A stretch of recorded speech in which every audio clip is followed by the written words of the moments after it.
Welcome to this lesson. In this lesson, we are looking at the fetch execute cycle and how the various registers of the processor work to allow us to run the fetch execute cycle. We'll look through the registers of the program counter, memory address register, memory data register, current instruction register, and have a run through about how they will be used and interact with memory to be able to do calculations. Let's go back to basics. What is the cycle for the processor, Ilyas? Fetch, decode, execute. So we're fetching, decoding, and executing in a cycle because this is continually going around. This is what your processor is doing, going in the cycle endlessly at tremendous speed. What is it fetching? It is fetching information, in which case we would say instructions or potentially data. Where is it fetching these instructions from? For the memory. Yeah, we're fetching from memory. Now that memory could be RAM, could be cache. We'll just say that that is IAS, immediate access store, some kind of RAM, some kind of memory we can access things from. When it fetches it, what is going to happen at decode? At decode, what is happening? What is everything in a computer held in? Binary, ones and zeros. So when we're decoding, if I asked you to please 0110 on 0111, can you all please do that now for me? Nobody is 0110ing for me. Why is no one 0110ing for me? Because does anybody have any idea what 0110 is? Of course you don't. And that is why we then need to decode it. So that is the part where the opcode, which is the instructional element, the functional element, what does that mean? Maybe that means I want you to add something or to subtract something, or maybe it wants you to store a value or load a value. So that's where the control unit will then allow you to decode what it is that you're asking to do. And then finally to execute, and by to execute we mean to, thank you Blue, to execute means to do, to run the command. Absolutely. Yep. To run the code. Absolutely. So it's a smooth movement between fetching something from instructions, decoding, figuring out what we're supposed to do about it, and executing, running whatever it's going to do. And these are basic, simple instructions. None of these are super complicated. It's about breaking it down into very simple things like to add something or to input a value or to compare a value. So for instance, it could be fetching some value and then finding out that, oh, that needs to add, but I'll need the data for it as well, and then adding it in the ALU and then doing this over and over again. Wow, it's super simple, but what makes computers so amazing and so powerful is what? Is that the fact that it's happening very fast, right? If I say it's happening at 4 gigahertz, that means that it's happening. Absolutely, thank you for that. So 4 gigahertz means it would happen 4 billion times in a second. Totally beyond our comprehension to understand, but it's the unbelievable rapidity of that cycle that gives it all the power. It's doing a bunch of very basic things, but at such speed, it gives us all this unbelievable power. So fetch, decode, and execute. Great. So story over. Aha. This is like peeling the onion. Maybe at OCR or GCSE OCR, for instance, you learn about the memory address, program counter, and memory data register, but you don't actually know how they really work. Let's be real. Yes? Now we're looking about how they actually help facilitate, i.e. help run this cycle. So let's start at the beginning of that journey. What am I fetching again? I'm fetching instructions, and I'm fetching them from memory. So let's start with that. How can we imagine memory? Here's how I want you to imagine it, like just banks of spaces where we can hold things in. You ever had a Kallax, an IKEA Kallax? I've had some IKEA Kallaxes. I love IKEA. IKEA Kallaxes, you've ever used one of those? You don't know what the IKEA Kallax is? I'm going to draw one for you. I've got one in the playroom. I haven't got a very big house, but we try to like ram every single toy you can imagine. And essentially, it's like a bunch of cubby holes. So you can imagine we had a 4x4 like this, and inside each of these, you can put stuff. Those things are great. Okay. Thank you for sponsoring me, IKEA. And then we ran out of space, and then we just attached another one to it. So actually, we've got like this thing. Now, admittedly, what we should have done is thrown away the old toys, but we didn't.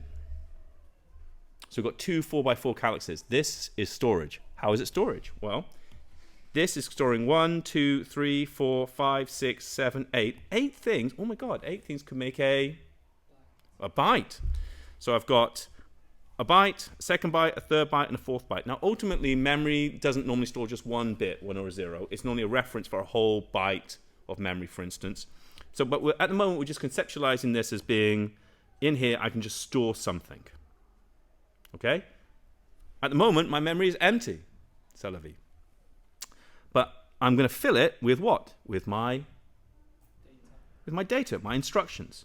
And I can imagine at the top, I have an address, a way of addressing it, 0, 1, 2, 3, 4, 5, 6, 7. But wait a minute. 0 to 7, does that sound like the right way of doing it? No, it does not. Of course it doesn't, because how should I be storing it? I should be storing it in what? How should I store things? It's a computer. Can I use 1, 2, 3, 4, 5, 6, 7? Hells no. So actually, this will be ones and zeros. And then on the other side, I could say that this is 0, 1, 2, 3. So I could say that this is like 0, 0, 0, 1, 0, 2, 0, 3, 0, 4. It's a bit like a two-dimensional array, isn't it, really? Yeah? And that's how I'm asking you to imagine memory. Just big banks of calyxes. If you don't have a calyx in your house, they're great. Anyway, so stuff from this memory is going to get fetched, and it's going to get fetched into the actual CPU. So let's say that this, imagine this line here. This line separates into what's inside your CPU. Your CPU, your central, and let's imagine that this memory, because this memory could be part of it, it could be on cache or something, but let's imagine it isn't. And inside here, I'm going to have some registers. In fact, let me make a bit more space here. I need a bigger CPU. Does anybody remember any of the registers? Accumulator is one of them. Memory address register. We're going to do it in order. You ever heard about 8-bit computing, 16-bit computing, 32-bit computing, 64-bit computing? You heard these phrases. Check out this. We're going to do 6-bit computing. That's my 6 bits across here. I'm only storing things, essentially will be 6 wires, storing either ones or zeros. That's what's going to happen. And they're going to be moved around the CPU. What moves data around the CPU? What moves people around from place to place? Buses. What moves data around on here? Data bus. Yeah, data bus moves it from place to place. We're going to learn about 3 buses: address bus, data bus, and control bus. They all move data from place to place. And I'm going to be a bit lazy. Awesome. These are my 4 registers.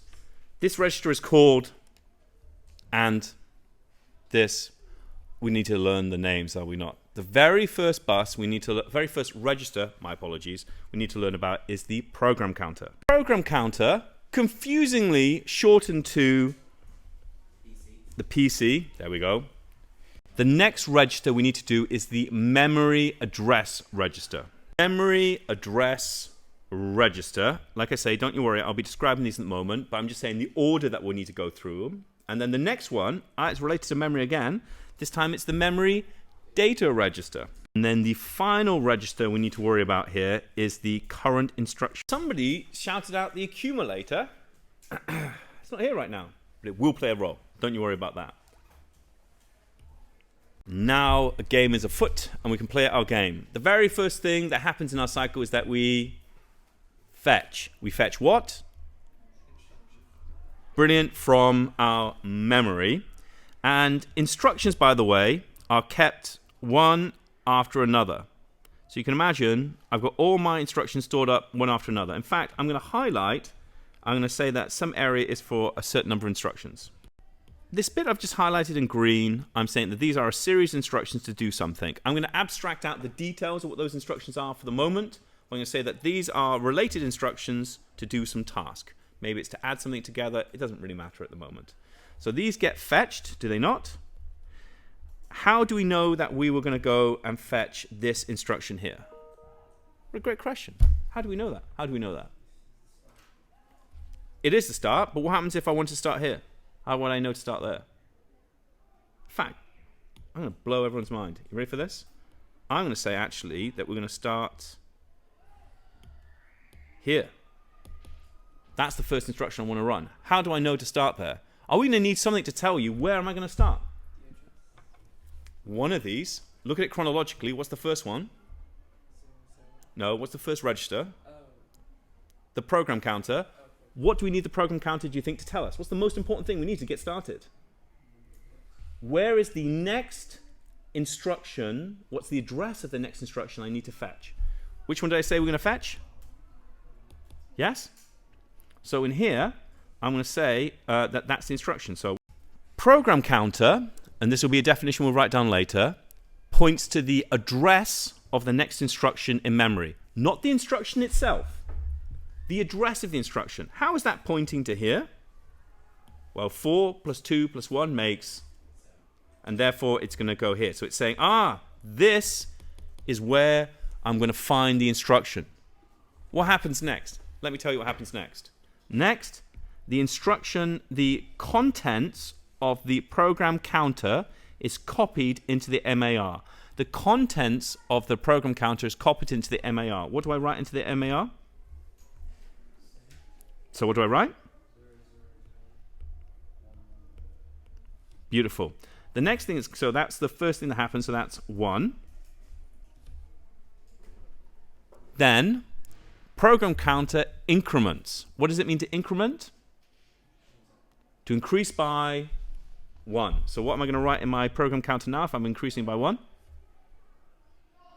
0, 0, 0, no, 0, 0. Bingo. So first of all, what was 1? I copy, what do I copy?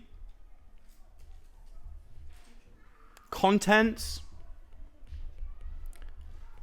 of the PC into MAR. Then 2, what's the second thing I said just happened? Increments PC. So PC increments by 1, because I've got this bit here. It's gone up by 1, and I've copied this into here. Right. Now that I have this address, okay, what am I supposed to do with this address? I have this address here, 7. What do you suppose I'm going to do? What am I going to do? Bingo. I take out the contents of what's inside this, 7, and copy the contents of what's held in 7, address number 7, memory location, into the MDR. So the contents is going to get copied over. Brilliant. Now, what did we say was actually being fetched? We said, what would say was being fetched? A instruction or data. Is that an instruction? It's an address where a instruction or the next instruction is found. Is that an instruction? No. But now we've copied this. What's going to be held in there? An instruction. Here's my instruction. Oh, this is going back to the beginning of the lesson. Could you please 001 011 for me? So, what's happened so far is that we've fetched the instruction, but what's the next bit we need to do? We need to decode. We need to figure out what in the hell is this thing here? What on earth is here? We copy this into the CIR so we can decode. What am I going to write in the CIR? If the contents of the MAR are copied into the CIR, what am I going to write into the CIR?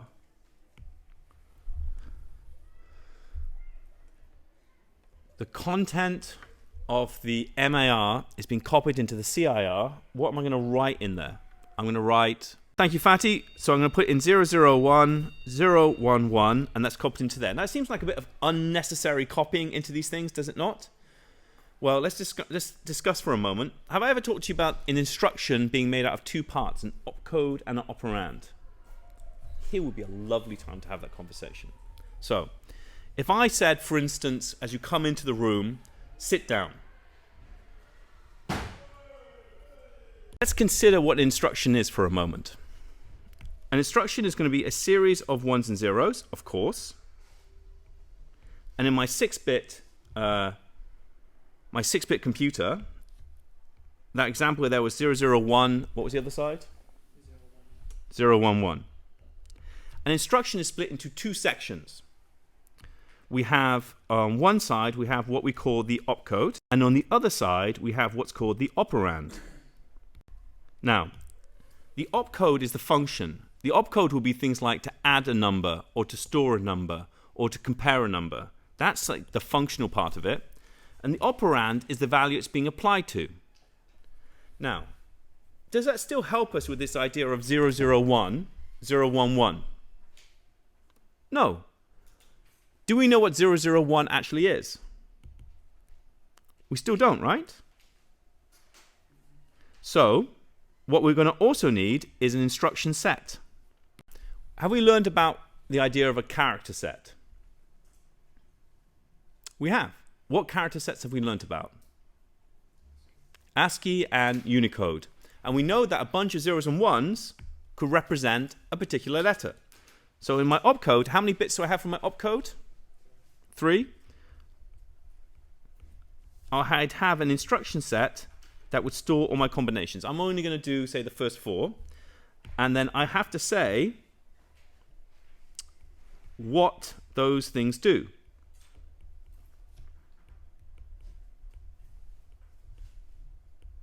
These are my 4 instructions I've got here. Input, store, add, and output. We're going to learn as time goes on about different types of ways of thinking about making a processor. We'll learn about something called RISC and CISC. RISC stands for Reduced Instruction Set Computing, and that's when the number of instructions you have is small. CISC stands for Complex Instruction Set Computing, and guess what? That means when you have a lot of instructions. Do I have many instructions? No, I don't. So what kind of architecture? This is a RISC architecture. Back to our little journey. At CISC, we were trying to decode, at the CIR, we're trying to decode. We're at the CIR and we're trying to decode. Do we have an instruction in our CIR to decode? Yeah. Those first 3 bits, what are they? They're the opcode. Are we in a position now to figure out what 001 is? 001 is to STO. STO means to store. Okay? Where are we going to store? We're going to store here at 011. What do you think 011 could mean? An address. Address number 3. What are we storing? What was the register we didn't talk about earlier? The accumulator. So I'm going to reintroduce that now. The accumulator is currently storing this value. And we're going to store it in position. So we're saying to store, we're storing in this position. So 3 is that one there. Yes? And we're putting this value in here. Now, this is something you can actually do. We'll do something called little man computing in a little bit. I'm not sure this side of half term might be the other side of half term. And it's basically teaching you to write low-level code like this. What danger do you think I'm going to have of writing this here? What could be the problem? Did I say that this was a bunch of related code that we were going to be using? Yeah, we're not using it yet, but we're going to. And now, what's going to happen is that the contents from here, the contents of this accumulator is going to get put into position 3. There you go, it's come over there. This is pretty ugly, my apologies. What's going to be stored in number 3? What is going to be stored in position 3, address 3? What value is being stored in address 3?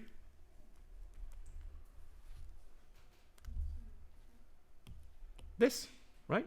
Absolutely, right? And that's probably just data. And potentially I've just broken my code because I've actually overwritten something I was using. We don't really know right now. It's just something to think about, and as we go through it, we'll have a look about it, okay? So we've just gone through one cycle. Did we actually execute? What part of it? I'm saying we did execute. What part of this was the execution? What was that, sorry? Yeah, actually storing it in that place was the execution. So the fetch bit, most of this was fetch, wasn't it? The fetch bit was the program counter copying to the MAR. the MAR allowing you to then retrieve the value, the instruction, placing it into the MDR being put into the CIR. Then we decoded it. We found out what that 001 was. It was to store, and we put it into the accumulator. Then we knew it was to store the value of the accumulator at that address 3. And then the execute was actually the storing of it. In our cycle, what happens next? Fetch. What instruction am I going to fetch next? How could we tell which instruction I need to fetch next?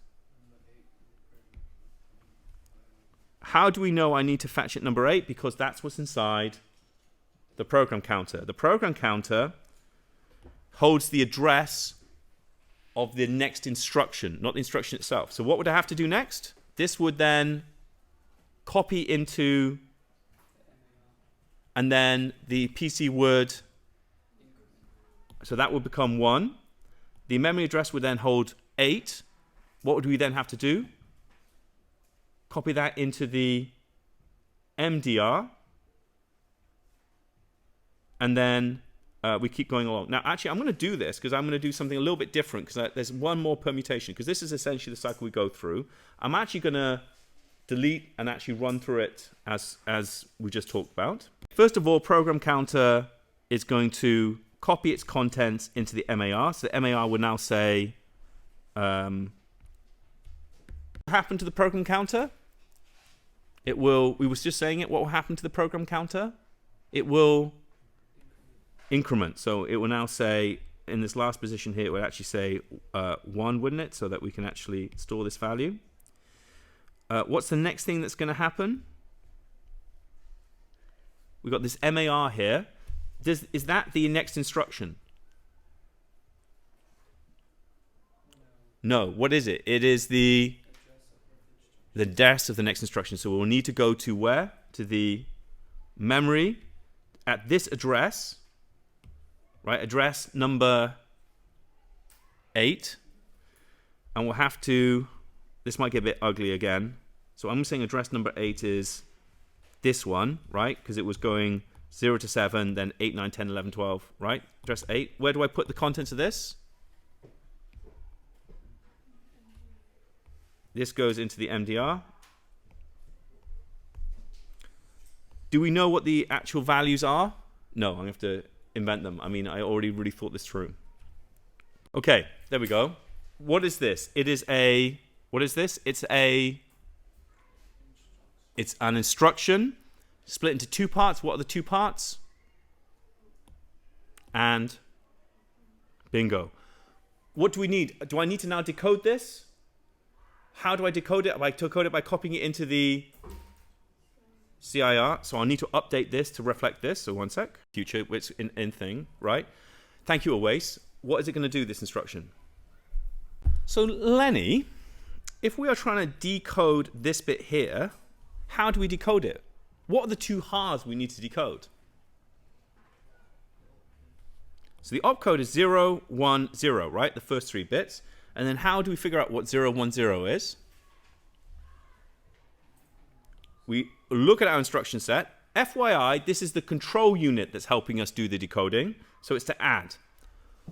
What is this bit on the right? This bit on the right is the operand, the value that the opcode is applied to. So we're trying to add the number 1. Here is the additional hand grenade I'm going to chuck in here. That 1 could represent one of 3 different things. Okay?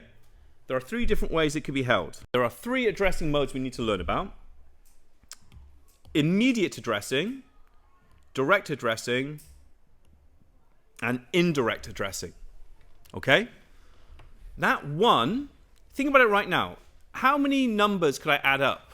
If it's always the operands, these 3 bits here, what's the biggest number I could ever add? 7. What's the lowest number I can ever add? 0. But let's say it's in 2's complement. What's the biggest number I could ever add? 3 or -4. Is that going to be a kind of a limitation? Would it be better if I could use all of these bits for my number? In the accumulator, am I using all the bits for the number? I am. Wouldn't it be useful that instead of just being able to use 3 bits for the number, I could use all 6 bits? That'd be way better.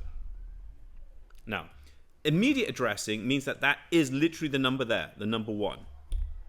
We're not using that. We are going to be using direct addressing. Now, direct addressing works different. It's not the value 1. What do you think 1 could actually symbolize here? What could 1 represent? It could be...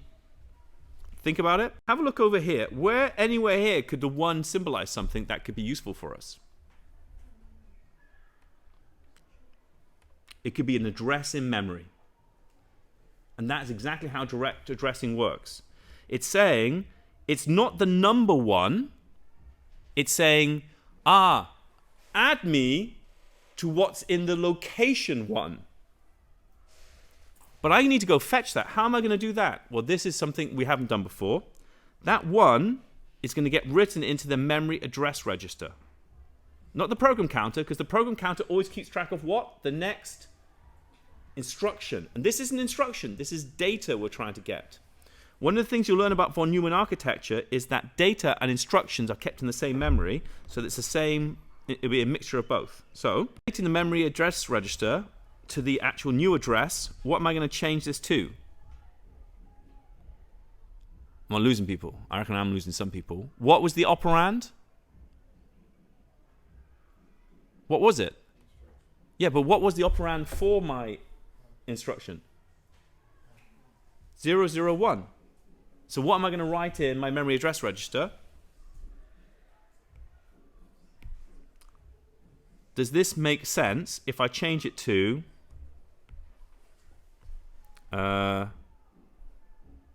this? Do you see, all I've done now is I've copied these last 3 bits, the address, into my memory address register. And I didn't use these first 3 bits because it's only these, they've been set to 0. When I have the value of the memory address register, what's the next thing I need to do? Now, previously, I've always then fetched an instruction. But is that an address for an instruction? No, it's an address for a bit of data. So I'm going to fetch whatever number is held here and drop it into the memory data register. So I'm going to drop one in here. And it's going to be... That is what? It's not an instruction at this point. This time it's data. It's a number that I want to add, right? So you see this number. Can I have held this number with just 3 bits? No. But by using an address, I can actually store that whole number in there. So this is data. This isn't an instruction. And now I'm saying add, that's what 010 is, this number to what number? What am I going to add it to? I'll add it to whatever's in the accumulator. So this number here adds to this number here in something called the AOU. Takes these 2 numbers, and then what will it do? Add them together and put it back in the accumulator. How confusing was this? Yeah, I'm with you. Now, if you use immediate addressing, did I need to do this thing where I had to go back? No. When I use direct addressing, it slows me down a little bit, right? Because I have to now fetch the thing, but now it allows me to use all the bits. It also means that I can then change what's inside address number 1 to something else, right? It's like a variable. Would you like to know what indirect addressing is, or do you want to park that for the moment? Great. Last thing we'll say is that we talked about moving data around. When we move data around the CPU, what do we make use of? We made use of buses. There are 3 buses we care about. The data bus moves the data. So when the data is being moved from register to register, that will be the data bus doing it. The address bus, well, can you imagine where the address bus, I'm not telling you what it is right now, but where do you think the address bus is going to come into play?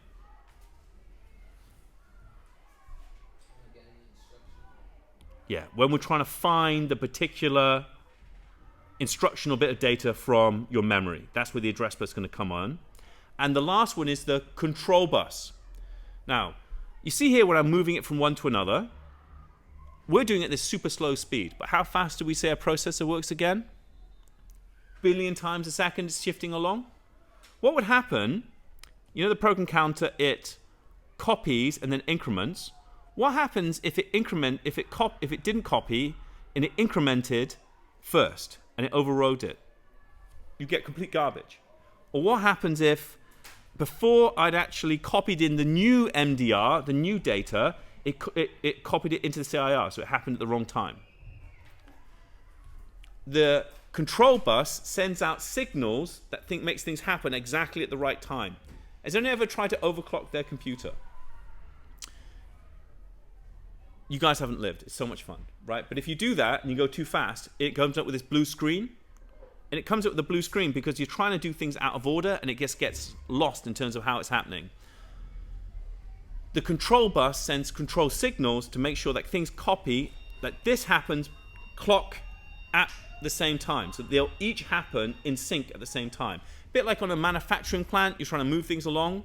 Well, what happens if one goes slower than the other and they just move into each other? That'd be a big problem. Okay.